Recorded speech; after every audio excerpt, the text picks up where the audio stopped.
안녕하세요. 주님의 교회 윤경수 목사입니다. 하나님 나라와 21세기 선교 2주차 강의를 통해서 여러분들과 만나게 되어서 참 반갑습니다. 여러분 지난주에 1주차 강의를 들어보셨던 소감이 어떻습니까? 저는 제가 강의한 것을 영상을 보니까요. 얼굴도 어색하고 목소리도 어색하고 참 많이 어색했습니다. 그래도 여러분들이 잘 들어주셔서 참 감사드리고요. 또 과제도 성실하게 제출해 주셔서 감사드립니다. 여러분들이 제출해 주신 과제를 제가 잘 읽어봤고요. 제가 강의를 준비하는데 많은 도움이 됐습니다. 앞으로도 각 주마다 이런 과제를 잘 참여해 주시기를 부탁드립니다. 오늘 강의를 시작하기에 앞서서 이 강의가 어떻게 개설되었는지 그 배경을 잠시 설명해 드리고자 합니다. 이번 강의는 하나님 나라와 21세기 선교를 이해하고 또 선교의 다양한 모습으로 동참하는 데 그 목적이 있습니다. 동시에 우리 주님의 교회에서 실행되고 있는 비전 트립에 참가하는 사람들을 훈련하는 데에 이 강좌가 개설된 목적이 있는데요. 우리 교회 비전 트립이 그동안 해외 선교 분과에서 중심이 되어서 주파송 국가의 2팀이나 3팀 정도를 준비해서 파송해 오고 있었습니다. 그런데 올해부터는 교구가 중심이 되어서 팀을 꾸리고 또 주파송 국가와 또 새로운 지역을 또 추가해서 이렇게 선교를 나갈 그런 계획을 준비하고 추진하는 가운데 있었는데요. 코로나19로 인해서 여름에 지금 비전 트립 TV 파송되는 이런 계획들이 다 취소가 됐습니다. 앞으로 이 코로나19의 상황을 지켜보면서 앞으로 이 교구가 또 중심이 되어서 선교를 준비해 가려고 하는데 이 선교에 또 동참하고자 하는 이런 분들을 훈련하기 위해서 이 강좌가 개설되었음을 알려드립니다. 네, 오늘은 2주차 강의로서 하나님 나라란 무엇인가 라는 제목을 갖고 같이 공부를 하도록 하겠습니다. 크게 4가지로 나눠서 할 텐데요. 성경에 나오는 하나님 나라의 여러 가지 이름들을 한번 찾아보겠고요. 또 예수님이 가르치신 하나님 나라는 어떤 것이었는가? 또 초대교회에서 사도들이 가르친 하나님 나라는 어떤 것이었는가? 또 마지막으로 하나님 나라란 그럼 과연 우리가 어떻게 이해해야 되고 어떻게 준비해야 되고 또 어떻게 기다려야 되는지 그런 이해를 확장하는 데 이런 내용들을 다루도록 하겠습니다. 첫 번째, 하나님 나라의 여러 이름입니다. 우리가 하나님 나라는 많이 이야기해 봤고요. 또 들어도 봤습니다. 그런데 하나님 나라가 무엇인지를 정확하게 알기는 어렵습니다. 그만큼 성경에서 다양한 표현으로 등장하고 있기 때문인데요. 그런데 재미있는 것은 구약 성경에서는 이 하나님 나라라는 이름을 찾아볼 수 없다는 것이죠. 하나님 나라로 구약 성경에 찾아보거나 또는 하나님의 나라 또는 천국 이런 단어들이 구약 성경에는 한 번도 나타나지 않습니다. 그럼 구약 성경에서 하나님 나라를 좀 찾아볼 만한 것은 역대상 28장 5절 말씀입니다. 여호와께서 내게 여러 아들을 주시고 그 모든 아들 중에서 내 아들 솔로몬을 택하사 여호와의 나라 왕 위에 앉혀 이스라엘을 다스리게 하려 하실세. 이런 말씀이 한번 나오는데요. 여호와의 나라라고 해서 하나님 나라를 이해할 수 있는데 좀 이 역대상 28장 5절에서는 하나님과 언약을 맺은 나라, 곧 하나님과 언약을 맺은 이스라엘이라는 이 나라의 왕으로서 솔로몬이 세워지는 그런 이야기입니다. 그러니까 이것을 하나님 나라로 보기에는 좀 굉장히 좁은 의미로밖에는 볼 수가 없겠죠. 이처럼 구약 성경에서는 하나님 나라, 하나님의 나라 또는 천국 이런 표현들이 한 번도 등장하지 않습니다. 그렇다면 신약 성경에 하나님 나라가 나오면서 우리가 하나님 나라에 대해서 공부를 하고 있는 건데요. 신약 성경에서는 하나님 나라 이렇게 써 있는 것은 10번, 그리고 하나님의 나라라고 쓰여 있는 표현은 58번이 이렇게 나타나고 있습니다. 영어 성경에서는 대부분 Kingdom of God 이렇게 번역이 되어 있습니다. 이 하나님 나라나 하나님의 나라라는 표현은 주로 복음서에서 찾아볼 수 있고요. 복음서에서도 예수님께서 말씀하신 이런 말씀들 중에 하나님 나라라는 표현이 자주 등장하고 있습니다. 또 한 가지 천국이라는 표현이 성경에 신약 성경에서 총 38번이 나타나는데요. 그중에서 마태복음이 37번, 디모데 후서에서 1번 나타납니다. 이 마태복음에 나타나는 37번의 천국은 킹덤 오브 헤븐이라는 이렇게 번역이 되어 있습니다. 앞서서 예수님이 복음서에서 하나님의 나라를 자주 말씀하셨다고 했는데 이 마찬가지인 복음서인 마태복음에서는 왜 하나님 나라라는 표현이 있긴 있습니다. 그러나 아주 적고요. 대부분 천국이라고 표현을 하고 있다는 것이죠. 왜 그러냐 하면 4개의 복음서 중에 마태복음은 유대인들을 대상으로 쓰여진 복음서입니다. 유대인들에게는 이 하나님의 이름을 그대로 적거나 그대로 표현하는 것을 굉장히 불경하다라고 유대인들은 생각을 했습니다. 그래서 신성 사문자라고 하는 여기 히브리어가 적혀 있는데요. 요드해 와우해라는 단어입니다. 이 단어를 굉장히 경건하게 여겨서 하나님의 이름을 그대로 적지 못했습니다. 이게 야훼라는 그런 하나님의 이름으로 이어지고요. 또 이것이 발전해서 여호와 이렇게 이름이 적혀집니다. 그 다음 헬라어 성경이나 우리가 갖고 있는 성경에는 아도나이, 주님의 주님, 이런 이름으로 번역이 되고 있습니다. 그래서 하나님의 이름을 그대로 적지 못해서 킹덤 오브 갓이 아니라 킹덤 오브 헤븐이 된 것이죠. 근데 이 킹덤 오브 헤븐을 우리나라로 번역하면 하늘나라인데 한자어로 하면 천국이 되는 겁니다. 그래서 마태복음에는 천국으로 번역이 되어 있습니다. 다시 말하자면 하나님 나라와 천국은 같은 것을 표현한 것입니다. 우리 번역으로 보자면 하나님 나라가 더 맞겠죠. 천국을 하나님 나라로 번역하는 것이. 같은 말인데 그런데 우리가 천국을 하면 오해가 생기기 쉽습니다. 천국이라 하면 우리가 가는 곳, 우리가 죽어서 가는 곳, 어떤 장소로 생각하기가 쉽다는 것이죠.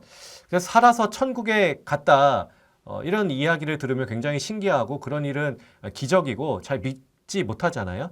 그만큼 천국을 갔다라는 이런 말, 천국이라는 말 자체가 오해가 발생할 수 있는 것이죠. 하나님 나라와 천국은 성경에서는 같은 의미를 이야기한 것인데 같은 표현인데 천국이라는 단어가 갖고 있는 이미지 때문에 우리가 생각할 때 죽어서 가는 곳, 저 하늘나라 이렇게 생각을 해서 하나님 나라를 이해하는데 오해가 발생할 수 있었던 것입니다.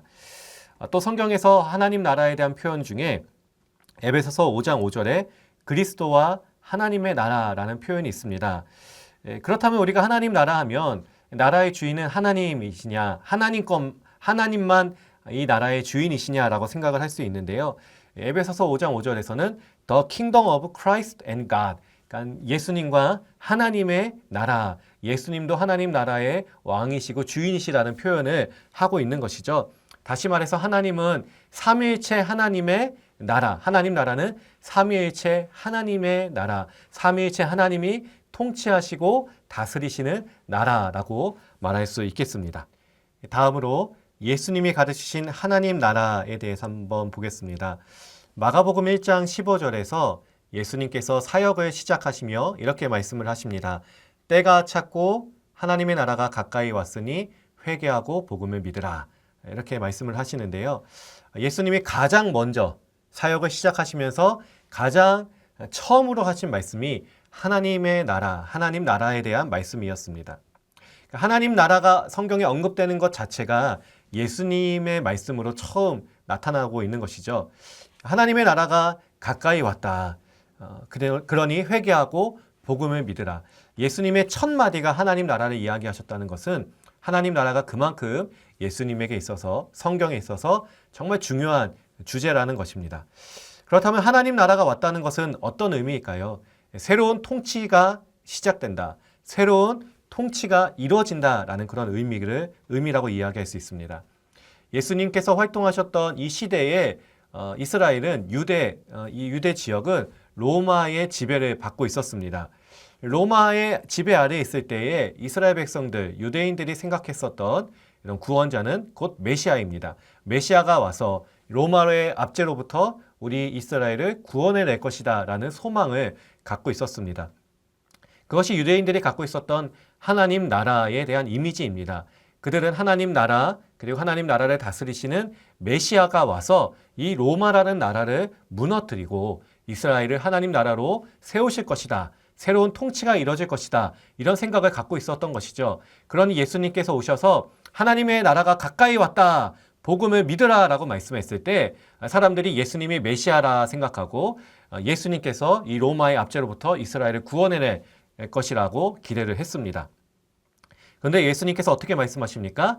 내가 말하는 나라, 나의 하나님의 나라는 이 세상의 나라와는 다르다. 나의 나라는 세상의 왕국과는 다르다라고 말씀을 하십니다. 여기에서 유대인과 예수님과의 충돌이 일어나게 되었고요. 결국 예수님께서는 죽기까지 하게 되는 것이죠. 예수님께서 말씀하실 때 하나님의 나라가 가까이 왔다. 여기 임했다. 지금 임한 하나님의 나라, already 지금 임한 하나님의 나라라고 말씀하시면서 또 마태복음 6장 10절에서 주기도문에 나타난 예수님의 가르침에서 보면 예수님이 기도를 가르쳐 주시면서 하나님의 나라가 하늘에 이뤄진 것 같이 이 땅에서도 이루어지기를 기도하라 라고 말씀을 합니다. 그러니까 하나님의 나라가 가까이 왔으면서 동시에 하나님의 나라가 하늘에서는 이루어진 것처럼 이 땅에서도 이루어질 수 있도록, 이 땅에서도 완성될 수 있도록, 아직 임하지 않았지만 이제 완전하게 임해서 완성될 수 있도록 너희가 기도하여라 라고 예수님께서 말씀하시는 것이죠. 다시 말해 예수님이 가르치신 하나님의 나라는 이미 임한 하나님의 나라이면서 그러나 아직 완성되지 않은 하나님의 나라라는 표현이라고 말할 수 있겠습니다. 또 누가복음 6장 20절에서는 예수님께서 가난한 자는 복이 있나니 하나님의 나라가 너희 것임이라 이렇게 말씀을 하십니다. 여러분 이 말씀은 굉장히 충격적인 말씀입니다. 가난한 자가 복을 누리는데요. 하나님의 나라를 소유한다는 것이죠. 기존의 질서와 기존의 생각들을 완전히 뒤집어 엎는 그런 이야기라 할 수 있습니다. 여러분 가난한 자는 어떤 사람들이냐 하면 율법에서 벗어난 사람들입니다. 무슨 의미냐면요. 율법을 지키는 자는 형통을 얻습니다. 율법을 지키는 자가 복을 받는다라고 유대인들은 생각을 하고 있는 것이죠.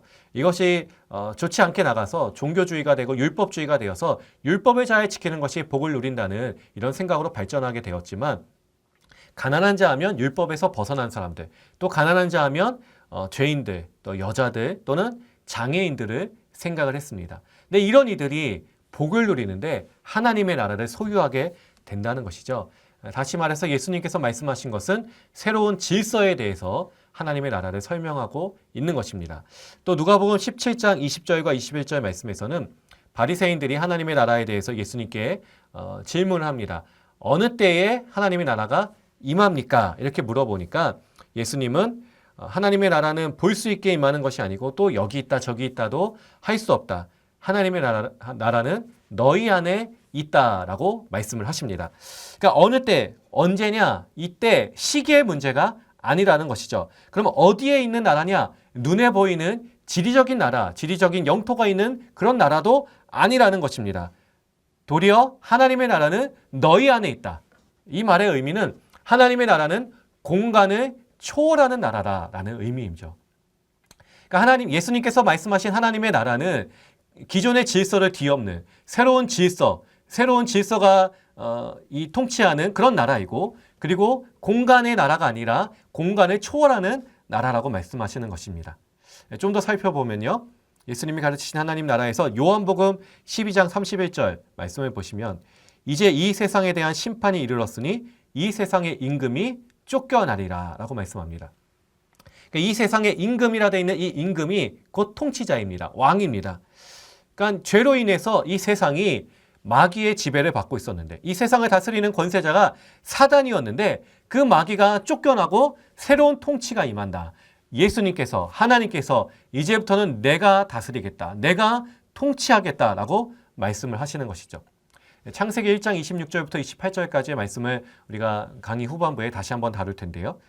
이 창세기 1장 26절부터 28절까지 말씀에서 하나님이 우리의 형상을 따라 이 땅을 다스리게 하자. 우리의 형상을 따라 인간을 창조해서 인간으로 하여금 이 땅을 다스리게 하자라고 말씀을 하십니다. 그래서 하나님의 통치의 대리자로 인간을 세우시는 것이죠. 그런데 인간이 어떻게 되죠? 하나님의 질서, 하나님의 통치를 따르지 않고 자신의 욕망을 따르면서 그것이 죄가 되어서 사단의 권세 아래, 마귀의 권세 아래 지배를 받게 됩니다. 이제 하나님의 나라가 가까이 왔다는 예수님의 말씀은 곧 하나님 통치자가 바뀌었다. 이 세상의 임금이 마귀에서 나로서 내가 이제부터 다스리겠다라는 그런 의미라고 생각할 수 있습니다. 예수님이 가르치신 하나님의 나라를 다시 좀 정리를 해보면요. 킹덤 오브 갓, 하나님의 왕국, 하나님의 나라라는 표현보다 원어적인 이런 원문에 더 가까운 표현은 reign of God, 하나님의 통치, 하나님의 지배, 하나님의 다스림이라고 이렇게 표현할 수 있겠습니다. 이 나라는 새로운 질서, 새로운 나라입니다. 이미 왔으나 그러나 아직 완성되지 않은 나라, 그리고 죄인과 여자와 장애인들이 소유하게 되는 나라, 그리고 공간을 초월하는 나라라고 말씀을 하시는 겁니다. 여러분, 이것을 이스라엘 백성들이 애굽의 노예 아래 있다가 출애굽한 그런 과정에서 이 하나님의 나라를 설명해 볼 수 있는데요. 출애굽한 이스라엘은 어떤 나라냐 하면 하나님이 왕으로 통치하고 하나님의 백성이라는 신앙의 구조 위에서 출발하는 나라라고 말씀할 수 있습니다.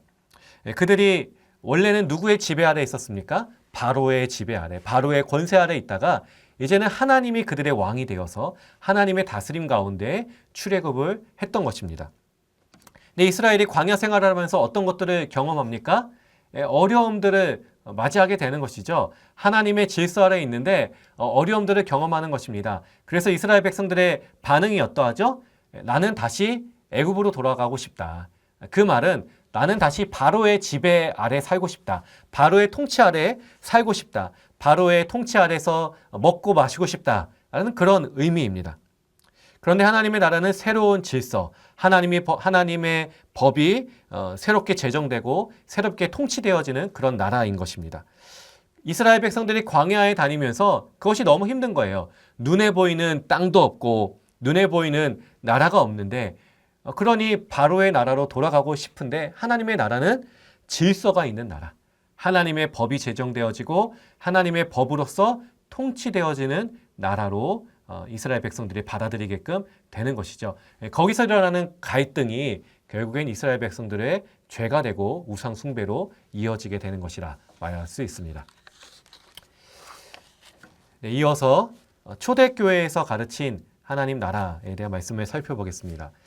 사도행전 8장 12절에서 빌립이 하나님 나라와 및 예수 그리스도의 이름에 관하여 전도함을 그들이 믿고 남녀가 다 세례를 받았다라고 말씀을 하고 있습니다. 빌립은 사도행전에 나타나는 초대교회의 7명의 집사들 중에 한 사람이었습니다. 초대교회가 예루살렘 교회죠. 여기서 말하는 초대교회는 예루살렘 교회인데요. 예루살렘 교회가 왕성해지고 숫자가 늘어나는데 사도행전 7장에서 스데반이 설교하는 걸 통해서 스데반이 순교를 하게 됩니다. 이 일로 예루살렘 교회에 박해가 시작되었고 예루살렘 교회가 흩어지게 됩니다. 근데 흩어진 교회들 중에 빌립 집사가 빌립이 어디로 가냐면 사마리아 성으로 가서 복음을 전합니다. 여러분, 이것은 굉장히 중요한 이야기입니다. 예수님께서 복음서에서 예수님이 사역을 하실 때 사마리아 사람들을 만나셨죠. 그리고 사마리아 지역을 찾아가시고 사마리아 사람들에게 복음도 전해주셨습니다. 네, 누가복음에서는 보면은 사마리아 사람들이 복음을 받아들이려고 하지 않자 제자들이 예수님에게 어떤 것을 제안합니까? 하늘에 명하여 불을 내리라고 이런 말을 예수님에게 권하잖아요.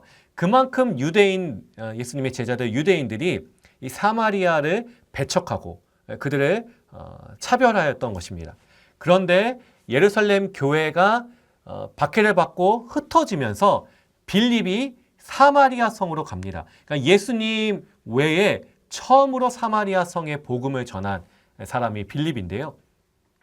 새로운 움직임이 시작되는 것이죠. 하나님 나라가 어떤 것입니까? 새로운 질서가 지배하는 나라. 그러니까 빌립이 그동안 사마리아를 경계하고 그것에 벽을 세워서 그들에게 다가가지 않던 이 빌립이 이제는 경계를 넘어서서 하나님의 나라를 전하려 가는 것입니다. 근데 빌립의 사역의 결과가 어떠하냐면 빌립이 가서 사마리아 성에 복음을 전하면서 귀신들이 쫓겨납니다. 그리고 중풍병자들이 고침을 받습니다. 그리고 사람들이 예수님의 복음을 받아들이는데 낮은 사람부터 높은 사람까지 믿었다라고 말씀합니다. 여러분 사도행전 8장을 한번 읽어보시면 좋겠습니다. 낮은 사람부터 높은 사람까지 믿었다. 이 의미가 무엇입니까? 차별이 없다는 것이죠. 예수님이 오셔서 새로운 하나님의 나라를 질서를 보여주시면서 죄인들을 찾아가고 여자들을 찾아가고 병자들을 찾아갔던 것처럼 이 빌립이 사마리아 성에 가서 복음을 전할 때 낮은 자부터 높은 자까지 하나님의 복음을 받아들였던 것입니다. 예수님의 모습과 참 비슷해 보입니다. 그 다음 골로새서 1장 13절은 사도 바울이 골로새 교회에 보낸 편지인데요. 이렇게 말씀합니다. 그가 우리를 흑암의 권세에서 건져내사 그의 사랑의 아들의 나라로 옮기셨으니, 흑암의 권세에서 건져서 그의 사랑의 아들의 나라로 옮겼다. 이 아들의 나라가 곧 하나님의 나라라고 말씀할 수 있겠죠. 이것은 십자가의 구속, 예수님이 십자가에서 달려 죽으신 이 십자가의 구속으로 말미암아 하나님의 나라가 시작되고 하나님의 통치가 이루어진다는 그런 표현이라 할 수 있겠습니다. 근데 어디에서 어디로, 그러니까 흑암의 권세에서 하나님의 사랑하는 아들의 나라로 옮겨졌다는 것은 마치 장소의 이동으로 우리가 생각할 수 있습니다. 근데 흑암의 권세에서 아들의 나라로 이동인데요. 이 십자가의 구속으로 이 일이 이루어졌다는 것이죠. 근데 우리가 어떻습니까? 예수님의 십자가를 이 믿음으로 받아들이면서 우리가 살던 곳이 옮겨졌나요? 지리적인 이동이, 장소적인 이동이 전혀 있지 않았죠. 그러니까 특정한 이런 지역을 말하는 것이 아닙니다. 다시 말해서 권세, 통치가 달라졌다는 것이죠. 십자가의 구속을 통해서 우리를 다스리는 흑암의 권세가 끊어지고 사망의 권세가 죽고 하나님의 통치의 나라, 하나님의 나라에서 우리가 새로운 지배, 새로운 다스림을 받게 되었다라는 그런 표현입니다. 그러면 이것을 좀 더 이해하자면 십자가의 구속이 갖는 의미, 십자가의 구속에 대해서 우리는 어떻게 생각을 합니까? 예수님이 십자가에서 달려 죽으실 때 나의 모든 죄를 지고 죽으셨다. 예수님이 십자가에 죽으시고 피 흘리심으로 말미암아 내 모든 죄가 씻겨지고 나는 용서를 받았다라고 이해합니다. 이것이 십자가에 담긴 구속의 의미, 죄 씻김의 의미입니다. 근데 이건 굉장히 중요한 의미인데요. 그러나 보다 더 큰 의미가 있습니다. 이 하나님의 나라라는 의미입니다. 십자가의 구속은 좀 더 본질적으로 보자면 내 죄가 용서받고 내 죄가 씻긴 것으로 끝나지 않고 나를 다스리는 통치자가 바뀌었다. 내가 이 죄를 지을 수밖에 없었던 흑암의 권세 아래 있었지만 예수님이 십자가에 달려 죽으시고 부활하심으로 말미암아 이제는 나를 다스리는 통치가 바뀌었다. 하나님이 왕이시고 예수님이 내 삶을 다스리시고 하나님의 권세가 내 삶 가운데 임하는 것이다. 이런 의미로 확장된다라고 말할 수 있겠습니다. 네, 마지막으로 우리가 하나님의 나라를 그러면 어떻게 이해하고 또 어떻게 받아들여야 되는지를 좀 더 폭넓게 생각해 보도록 하겠습니다. 여러분, 그러면 하나님의 나라는 어떻게 임하는 것입니까? 네, 하나님 나라는 하나님의 초월적인 개입과 행위를 통해서 임합니까? 아니면 인간의 노력과 수고를 통해서 임합니까? 네, 이것은 두 개를 선택하는 양자택일의 문제가 아닙니다. 하나님의 초월적 개입과 행위를 통해서 하나님의 나라가 임하면서 동시에 인간의 노력과 수고가 이루어지는 것이죠. 이미 임한 하나님의 나라가 우리 가운데 임할 때 우리의 노력이 전혀 필요하지 않았습니다. 이것은 완전한 하나님의 주권적인 역사였습니다. 우리의 노력으로 또 아직 완성되지 않은 이 나라가 우리의 노력을 통해서 완성되는 것은 아닙니다. 하나님이 주체이시고요. 하나님 나라의 완성도 하나님께서 하십니다. 그렇다면 우리는 노력할 필요가 없습니까? 그냥 방관하면 됩니까? 그냥 또는 하나님의 나라가 임할 때까지 은둔 생활을 하면 되는 걸까요? 또는 세상의 폭력이나 불의 앞에서 우리가 침묵하면 되는 걸까요? 이런 질문들이 생길 수 있습니다. 먼저 베드로서 3장 13절 말씀을 보면요.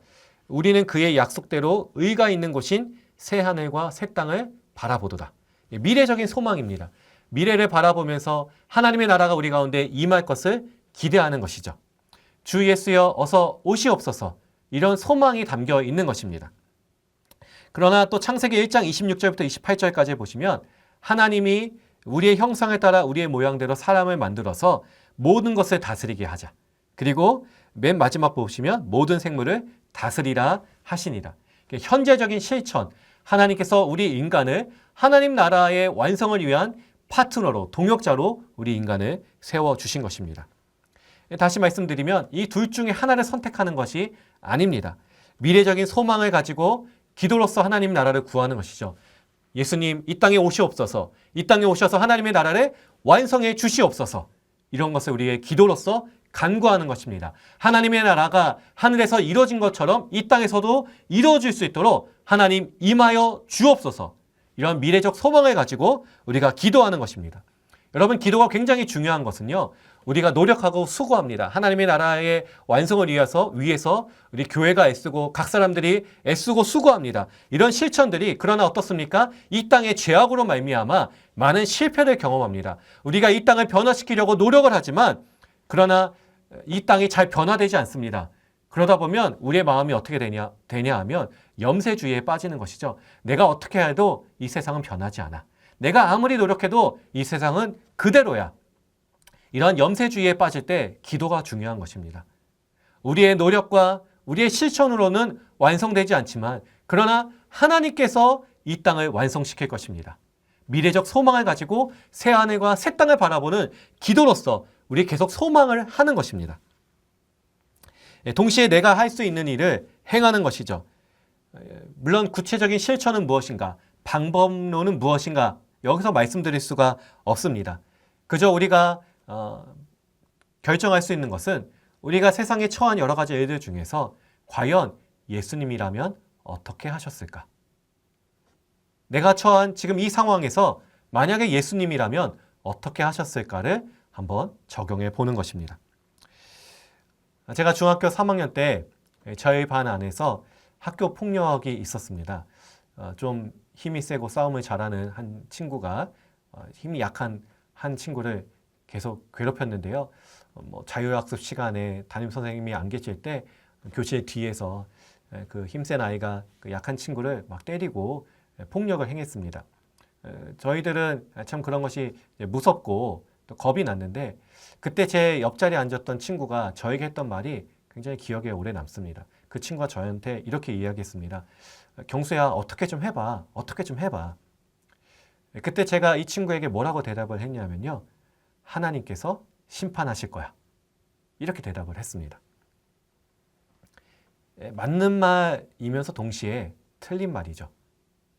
하나님께서 이 땅의 악을, 죄악을 하나님께서 심판하실 것입니다. 하나님께서 판단하실 것이기 때문에 내가 심판자가 되어서, 내가 판단자가 되어서 다른 이들을 심판할 수는 없습니다. 그러나 누군가 다른 사람에게 폭력을 가하고 있을 때, 악을 행하고 있을 때 그것을 막는 것, 이것은 우리가 이 땅을 다스리라고 우리에게 권세를 주신 하나님의 나라의 이 백성으로서 살아가는 모습이 된다는 것입니다. 그래서 하나님의 나라는 하나님께서 완성하실 것을 우리가 소망하면서 동시에 우리의 인간의 노력과 실천을 통해서 이루어져 가는 것입니다. 여러분, 우리의 기도는, 하나님의 나라가 이 땅에 이루어지기를 원하는 그 기도는 가만히 앉아서 기도하는 것이 아니라 하나님께서 이 땅에 임하셔서 완성하실 것을 소망하며 기도하면서 우리가 날마다 실패하고 넘어지고 하나님의 나라를 이루려고 행하지만 그러나 세상의 악과 폭력 앞에서 많은 실패를 경험하지만 그러면서도 동시에 이 땅의 폭력을 막아서는, 이 땅에 하나님의 질서와는 다른 모습들을 막아서는 일을 실천해 가는 것이죠. 이것이 하나님의 나라가 임하는 길이라고 말할 수 있겠습니다. 오늘 하나님 나라는 무엇인가라는 주제를 가지고 잠시 말씀을 나눴습니다. 이 주제는 30분의 수업을 통해서 다 다룰 수 없는 내용입니다. 앞으로 또 다른 기회가 생겨서 이 부분을 좀 더 중점적으로 다룰 수 있는 시간이 있으면 참 좋겠고요. 오늘 이 강의에 여러분들 참여해 주시고 또 함께 동참해 주셔서 감사드립니다. 이제 다음 주 과제를 말씀드리고 강의를 마치도록 하겠습니다. 우리 3강에서는 다룰 내용이 교회와 선교란 무엇인가 라는 주제인데요. 교회란 무엇인가, 그리고 선교란 무엇인가 라는 이런 질문을 가지고 각각의 생각을 한 줄 정도만 적으셔도 괜찮습니다. 각 조별 카카오톡 그룹방에 토요일까지, 다음 토요일은 4월 4일인데요. 토요일까지 강의를 시청하시고 제출해 주시면 감사하겠습니다. 이 강의에 동참해 주시고 또 성실하게 참여해 주셔서 감사드립니다. 저는 다음 주에 교회와 선교란 무엇인가 라는 강의를 가지고 여러분들과 만나도록 하겠습니다. 감사합니다.